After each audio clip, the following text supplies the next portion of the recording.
Red టీవీలో మీ వ్యాపార ప్రకటనల కోసం ఈ నంబర్ని సంప్రదించండి. నమస్కారం సార్. నమస్తే. Sir Instagram influencer Soumya Shetty అనే అమ్మాయి రీసెంట్గా వైజాగ్లో కొంత బంగారం దొంగలించిందని చెప్పేసి ఆమెను అరెస్ట్ చేసి ఎంక్వైరీ కూడా చేస్తున్నారు. అసలు ఎందుకు ఆమె దొంగలించింది, ఎంక్వైరీలో ఏం చెప్తున్నారు, అసలు ఏం జరిగిందంటే ఈ మధ్య కాలంలో సోషల్ మీడియా ఇన్ఫ్లుయెన్సర్స్ ఇటువంటివి చూస్తూ ఉన్నాం. ఎందుకు సార్, మీ ఒపీనియన్? వైజాగ్లో ఇది ఒక సంచలనంగా మారింది. అదేంటంటే అమ్మాయి పేరు సౌమ్య శెట్టి. తను బేసిక్గా ఇంతకుముందు సినిమాల్లో కూడా యాక్ట్ చేసింది. ద ట్రిప్ అని ఒక సినిమా, యువర్స్ లవింగ్లీ అనే రెండు కూడా చిన్న సినిమాలు. ఓకే. దాని తర్వాత కొన్ని షార్ట్ ఫిల్మ్స్లో కూడా అమ్మాయి యాక్ట్ చేస్తుంది. అంటే చూడడానికి బాగుండడం, ఎమోషన్స్ బాగా పెట్టగలగడం, యాక్టింగ్ స్కిల్స్ ఉండడం, ఇవన్నీ ఉన్నాయి. దాని తర్వాత అమ్మాయికి మరి ఏ కారణం వల్ల కానీ అంత ఛాన్సెస్ రాలేదు. దాంతో ప్రధానంగా అమ్మాయి ఇన్స్టాగ్రామ్ మీద డిపెండ్ అయింది. రీల్స్ పెట్టడం మామూలుగా మనం ఇవాళ చూస్తున్నాం కదా, ఇన్స్టాగ్రామ్లో చాలామంది అమ్మాయిలు కావచ్చు, హౌస్ వైఫ్స్ కావచ్చు, రకరకాల కాస్ట్యూమ్స్ అవి వేసుకొని కొద్దిగా ఎరోటిక్గా పెట్టడం ఇలాగా చేస్తుంటారు. దానికి ప్రధాన కారణం ఏంటంటే వ్యూస్ ఎక్కువ వస్తే మెల్లగా స్లోగా ఇన్ఫ్లుయెన్సర్గా మారుతారు. ఇన్ఫ్లుయెన్సర్గా మారడం వల్ల ఏమవుతుందంటే కొన్ని రకాల అడ్వాంటేజెస్ ఉంటాయి. ఆ పోస్టులు కూడా ఎక్కువ వ్యూస్ వస్తే డబ్బులు వస్తాయి.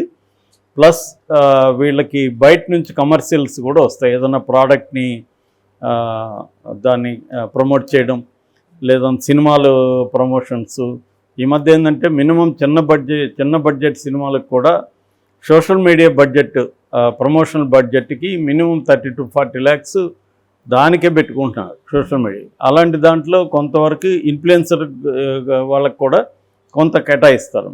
అలాగే ఈ మధ్య ప్రతి ప్రోడక్ట్కి కూడా ఇదే రేంజ్లో ఆ ప్రోడక్ట్ని ప్రమోట్ చేయడానికి ఇటువంటి అమ్మాయిల్ని ప్రధానంగా పెట్టుకుంటారు. వాళ్ళు ఏంటంటే ఏదో ఒక చిన్న ఇది చెప్పి నేను ఈ ప్రోడక్ట్ వాడుతున్నాను, మీరు కూడా వాడండి, చాలా బాగుంది అని చెప్పడం అనేది రెగ్యులర్ కమర్షియల్ యాడ్ కంటే కూడా ఇది ఎక్కువ ఎఫెక్టివ్గా ఉంటుంది. సో అలాగే ఈ అమ్మాయి ఇన్ఫ్లుయెన్సర్గా ఉంటుంది. అయితే ఈ క్రమంలో ఏమైందంటే ఈ అమ్మాయికి వైజాగ్లో ఒక అమ్మాయి పరిచయం అయింది. ఆ అమ్మాయి ఎవరంటే అక్కడ ప్రసాద్ అని మాజీ పోస్టల్ ఆఫీసర్ అనమాట. ఆయన పోస్టల్ డిపార్ట్మెంట్లో రిటైర్డ్ అయ్యాడు ఆయన. వాళ్ళ ఆ పాపతో ఈ అమ్మాయికి పరిచయం అయింది, ఫ్రెండ్ అయింది. గత 8 ఏళ్ళుగా ఫ్రెండ్షిప్ నడుస్తుంది. అప్పుడప్పుడు వాళ్ళ ఇంటికి వెళ్ళి రావడం ఇవన్నీ చేస్తుంది. ఈ క్రమంలో ఏమైందంటే వాళ్ళు ఈ మధ్య ఏదో పెళ్ళికి వెళ్దామని రెడీ అవ్వడానికి ఆ బీరువాలో ఎక్కడో నగలు వాళ్ళు రెగ్యులర్గా చూసుకోలేదు. నగలు మామూలుగా బీరువాలు ఉంటే మనం అప్పుడప్పుడు ఉన్నాయో లేవో చెక్ చేయం కదా, అలాగే వాళ్ళు చెక్ చేయలేదు. అయితే ఈ పెళ్లి కోసం నగలు చూస్తే లేవు సడన్గా. దాంతో షాక్ అయ్యారు వాళ్ళు. ఎలా పోయిండొచ్చు ఏంటి అని ఆలోచించినప్పుడు ఎక్కడ బ్రేకింగ్ అని ఏమి లేదు. అంటే దొంగలు వచ్చినట్టుగా వాళ్ళకి ఏమీ గుర్తులు కానీ ఏమి లేవు. సో ఎవరో తెలిసిన వాళ్ళే తీసుంటారు, పని మనుషులు ఏమన్నా చేస్తారా, ఎవరన్నా ఇంటికి రెగ్యులర్గా వచ్చేవాళ్ళు చేస్తారా అనుకున్నప్పుడు వాళ్ళకి ఈ అమ్మాయి మీద కొంత డౌట్ వచ్చింది. ఈ అమ్మాయి కొద్ది రోజుల నుంచి రావట్లేదు, కొంత డౌట్ ఏదో వచ్చింది. వచ్చిన తర్వాత పోలీసులకి ఇన్ఫామ్ చేశారు, కంప్లైంట్ చేశారు. అది కూడా తక్కువ నగలు కూడా కాదు, దాదాపు కేజీ నగలు అంటున్నారు. అదొక విచిత్రమే, వాళ్ళు అంతసేపు చూసుకోకపోవడం కూడా. కేజీ గోల్డ్ని వాళ్ళ ఇంట్లో పెట్టి మరి ప్రాపర్గా లాక్ అది వేయలేదా ఏంటి తెలియదు.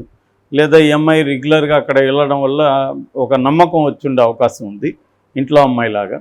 అందువల్ల కూడా ఒక్కోసారి లాక్ ఎక్కడుంది ఏందనేది వాళ్ళకి కూడా తెలిసిపోతూ ఉంటుంది. వాళ్ళు ఎక్కడో పెడతారనుకో, ఆ పెట్టేది ఎక్కడనేది తెలిసే అవకాశం ఉంది. ఈ అమ్మాయి ఇలా రెగ్యులర్గా ఉండడం వల్ల నమ్మకంతో వదిలేసి వెళ్తారు కదా ఇంట్లో. ఇప్పుడు 8 ఏళ్ల స్నేహం అంటే మామూలు విషయం కాదు కదా. అలాగా నమ్మినారు. దాంతో ఈ అమ్మాయి తీసుకొనిందామా అనుకున్నారు. సరే పోలీసులకు చెప్పారు. పోలీసులు ఈ అమ్మాయిని ట్రేస్ చేస్తే ఈ అమ్మాయి గోవాలో ఎంజాయ్ చేస్తుందని చెప్పారు. తర్వాత గోవా ఒక 3 టీములు వెళ్తే ఈ అమ్మాయి గోవాలో లగ్జరియస్గా వేరే ఫ్రెండ్స్ని తీసుకొని వెళ్ళి అక్కడ చేస్తుంది. అక్కడ నుంచి కూడా రీల్స్ పెడుతుంది. సో దాంతో ఈ అమ్మాయి సెర్చ్ చేస్తే ఇంకా ఒక కొన్ని 400 గ్రాములు ఎంతో గోల్డ్ దొరికింది. ఈ నగలు అవి అమ్మాయి దగ్గర ఉన్నాయి. మిగతాది అమ్మాయి అమ్మేసి ఇక్కడ ఎంజాయ్ చేస్తుంది. సో కొంత డబ్బులు కూడా దొరికిందని చెప్తున్నారు. సో అమ్మాయిని తీసుకొచ్చారు. కోర్టుకి పెట్టారు థెఫ్ట్ కింద. కోర్టు అమ్మాయికి 15 days రిమాండ్ ఇచ్చింది. సో దీని మీద అక్కడ పోలీసులు మీడియాతో మాట్లాడారు. సో ఈ క్రమంలో ఏంటంటే అసలు ఈ అమ్మాయి ఎందుకు ఇలాగ చేసింది, నమ్మించి ఎందుకు చేసింది, ఈ అమ్మాయికి ఇంతకుముందు ఏమన్నా క్రిమినల్ బ్యాక్గ్రౌండ్ ఉందా, ఇంతకుముందు కూడా ఏమన్నా దొంగతనాలు చేసిందా? ఎందుకంటే చిన్న చిన్నవి అయితే ఇప్పుడు వీళ్ళ దగ్గర కూడా 1 తులమో 2 తులాలు తీసుకొని ఉంటే చెప్పుండకపోవచ్చు. ఒక లంసమ్గా 1 kg బంగారు తీసుకెళ్ళడం అనేది చాలా పెద్ద స్థాయి వ్యవహారం కాబట్టి చెప్పారు. అలాగేమన్నా గతంలో చేసిందా ఈ అమ్మాయి అనే విధంగా వాళ్ళు ఆరాధిస్తున్నారు, పోలీసులు విచారణ జరుపుతున్నారు. అయితే దీంట్లో నుంచి బ్రాడర్ క్వశ్చన్స్ వస్తున్నాయి. అంటే అసలు ఇలా ఎందుకు జరుగుతుంది? ఈ మధ్య ఈ చైన్ స్నాచింగ్లో కూడా కాలేజీ స్టూడెంట్స్, ఇంజనీరింగ్ అబ్బాయిలు వాళ్ళు ఎక్కువ ఉండడం, అట్లాగే సెక్స్ వర్కింగ్ దీంట్లో ఆ బిజినెస్లో కూడా మంచిగా చదువుకున్న అమ్మాయిలు, కొద్దిగా అప్పర్ మిడిల్ క్లాస్ అమ్మాయిలు కూడా స్టూడెంట్స్ కూడా ఎక్కువ ఉన్నారనేది తేలుతున్నాయి అన్నమాట డేటాలో. అందువల్ల అసలు ఎందుకు ఇట్లా వాళ్ళకి అంటే మామూలుగా అయితే గతంలో క్రైమ్ అండ్ పావర్టీకి రిలేషన్షిప్ గురించి చాలా స్టడీస్ ఉన్నాయి. అంటే క్రైమ్స్ ఎక్కువగా ఈ థెఫ్ట్ కావచ్చు, ఇలాంటి క్రైమ్స్, ప్రాపర్టీ క్రైమ్స్ అంటారు కదా, వెల్త్ ఈజ్ ఎ క్రైమ్ అనే కూడా కార్ల్ మార్క్స్ స్టేట్మెంట్ ఉంది. అలాగా వీళ్ళు ఏంటంటే రివర్స్లో పేదవాళ్ళకి క్రైమ్కి ఉన్న ఒక సంబంధాన్ని చాలాసార్లు మాట్లాడాం. కానీ ఇప్పుడు మనం మాట్లాడుకుంటున్న ఈ టాపిక్లో పేదరికానికి సంబంధం లేదు. నిజానికి ఈ అమ్మాయికి అంత అది లేకపోతే బతకలేనంత పరిస్థితి లేదు. ఈ అమ్మాయి కొద్దిగా సంపాదించుకుంటుంది ఇన్ఫ్లుయెన్సర్గా, అమ్మాయి సరిపోతుంది. కానీ ఆ అమ్మాయి లైఫ్ స్టైల్కి సరిపోదు. అంటే మామూలుగా ఒక ఫ్రెంచ్ హిస్టోరియన్ ఏమంటాడంటే నీడ్స్ని 3 రకాలుగా డివైడ్ చేశాడు. Living needs, livelihood needs, life style needs. Living needs అంటే బేసిక్ నెసెసిటీస్, కూడు గూడు గుడ్డ. లైవ్లీహుడ్ నీడ్స్ అంటే మనం ఈ 3 నీడ్స్కి సంపాదించుకోవాలి కదా, ఉద్యోగం కావచ్చు, ఇంకేదైనా పని కావచ్చు, దాన్ని లైవ్లీహుడ్ నీడ్స్ అన్నారు. మూడవది లైఫ్ స్టైల్ నీడ్స్. ఈ లైఫ్ స్టైల్ నీడ్స్ అనేవి అనంతం, నీకు నెవర్ ఎండింగ్ అనమాట. అంటే ఇంకొక సోషాలజిస్టు జిగ్మంట్ బౌమన్ అని ఏమంటాడంటే డిజైర్ అంటాడు. అంటే ఒక కోరిక ఇంకొక కోరికను కోరుతుంది తప్ప ఆ కోరిక ఎప్పటికీ నశించదు.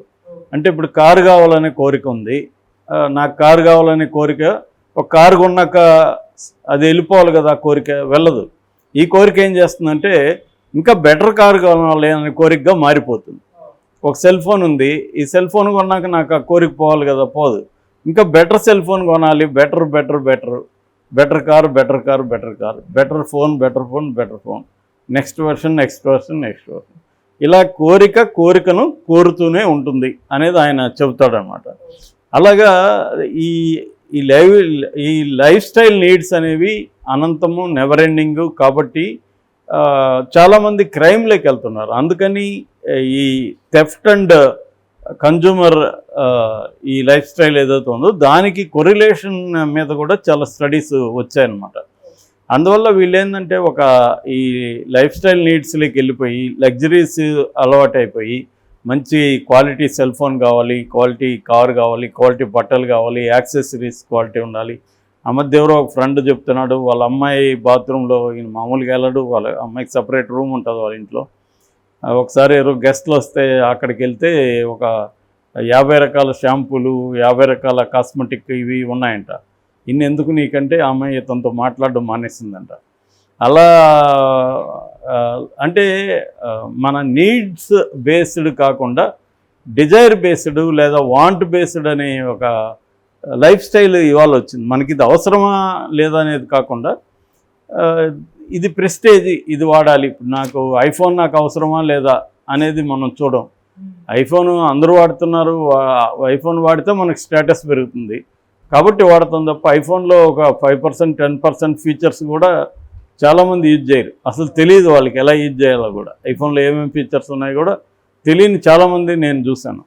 వాళ్ళకి ఏంటంటే కొత్త వర్షన్ వస్తే కొనాలి అంతే, పాత వర్షన్ పోగొట్టాలి. ఇటువంటి ఒక కన్జ్యూమర్ కల్చర్ అనేది పెరిగిపోవడం వల్ల క్రైమ్ కూడా వీళ్ళందరూ ఏంటంటే ఏదో ఒక రూపంలో డబ్బు సంపాదించాలి, ఎంజాయ్ చేయాలి జీవితాన్ని అన్న ఒక ధోరణి బాగా పెరిగిపోయింది. అంటే గతంలో డెకార్త్ అనే ఒక philosopher I think therefore I am అంటాడు. నేను ఆలోచిస్తున్నాను కాబట్టి నేను ఉన్నాను. దాన్నే జగ్మంట్ బౌమన్ అనే సోషాలజిస్ట్ ఏమంటాడు, I shop therefore I am అని. నేను షాపింగ్ చేస్తుంటేనే బతుకుతున్నట్టు లెక్క, షాపింగ్ చేయలేకపోతే బతుకుతున్నట్టు నేను ఫీల్ గాను, నేను డిప్రెషన్లోకి వెళ్ళిపోతాను.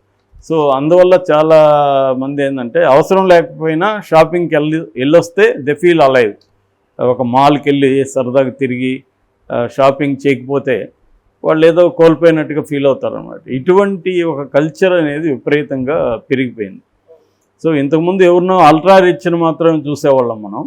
అంటే జయలలిత దగ్గర 10,000 చీరలు ఉన్నాయంటే, అలాగే ఇవాళ కామన్ ఎనీ ఒక అమ్మాయి దగ్గరికి వెళ్ళి లేదా ఒక మిడిల్ క్లాస్ ఉమెన్ దగ్గరికి వెళ్ళినా మినిమం అంటే 100 నుంచి 200 చీరలు అయితే వాళ్ళ ఇంట్లో ఉండే అవకాశాలు ఉన్నాయి.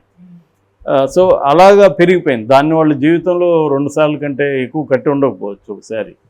సో కానీ మళ్ళీ కొంటూనే ఉంటారు. ఒకసారి ఫోటో పెట్టేస్తే ఇంకా మేము పెట్టేసాము అందరికీ తెలిసిపోయింది కాబట్టి వేరేది కొనాలి.